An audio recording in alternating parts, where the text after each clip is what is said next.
Assalamualaikum warahmatullahi wabarakatuh. Jumpa lagi dengan saya, Paula Rezi, dengan NIM 18230017. Nah, ini sudah video ke-7 ya, review jurnal yang kali ini temanya Islamic Accounting atau akuntansi Islami.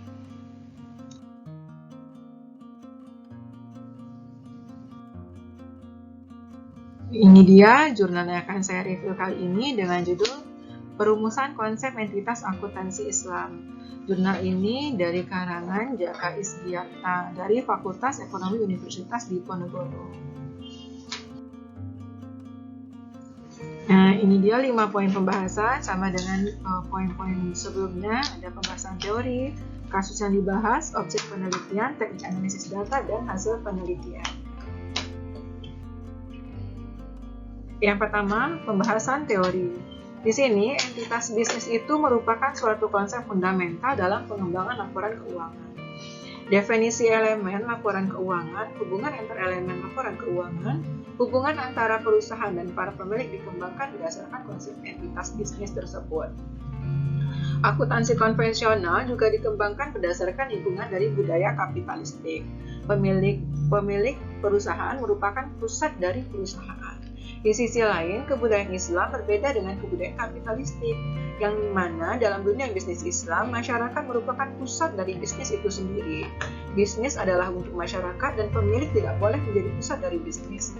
Bisnis haruslah bersifat mandiri dan bisa melakukan apapun sebaiknya manusia. Dengan demikian, entitas bisnis akuntansi Islami haruslah berbeda dengan entitas bisnis akuntansi konvensional. Kemudian, kasus yang dibahas. Dalam penelitian ini, peneliti melakukan analisis untuk melihat hubungan antara perusahaan dengan manusia atau masyarakat. Di sini bagaimana fungsi keberadaan perusahaan dalam masyarakat Islam dan fungsi pendiri perusahaan dalam perusahaan tersebut. Sebagai analisis pembanding, peneliti mengungkapkan fungsi atau keberadaan perusahaan dalam konsep budaya kapitalis, dan ini tercermin dari bentuk konsep entitas akuntansi konvensional secara empirik.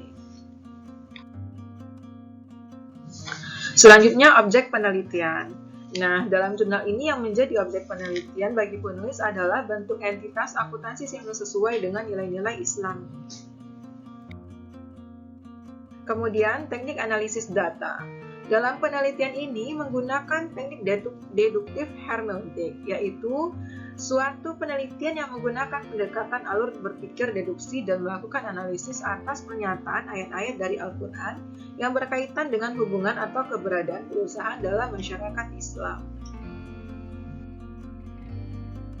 Selanjutnya, hasil dari penelitian. Dalam akuntansi Islam, di mana akuntansi harus mengacu pada aturan dalam Al-Quran dan Al-Hadis.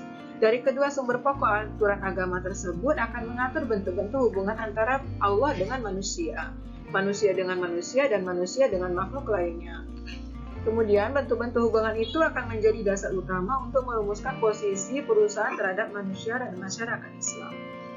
Dalam konsep entitas Islam, perusahaan merupakan unit yang terpisah baik secara ekonomi maupun hukum dengan pihak-pihak yang berkepentingan, seperti pemberi sumber dana waktu terbatas dan sumber dana waktu tidak terbatas. Di sini, sumber dana waktu terbatas dalam konsep akuntansi konvensional adalah sebagai hutang, dan sumber dana waktu tidak terbatas sebagai setoran pemilik modal. Namun, dalam konsep entitas akuntansi Islami, perusahaan bukan sebagai subordinat pendiri perusahaan atau pemegang saham. Itu tadi review singkat saya mengenai jurnal Perumusan Konsep Entitas Akuntansi Islami. Terima kasih atas perhatiannya dan mohon maaf karena masih banyak terdapat kekurangan dalam video ini. Saya akhiri dengan Assalamualaikum warahmatullahi wabarakatuh.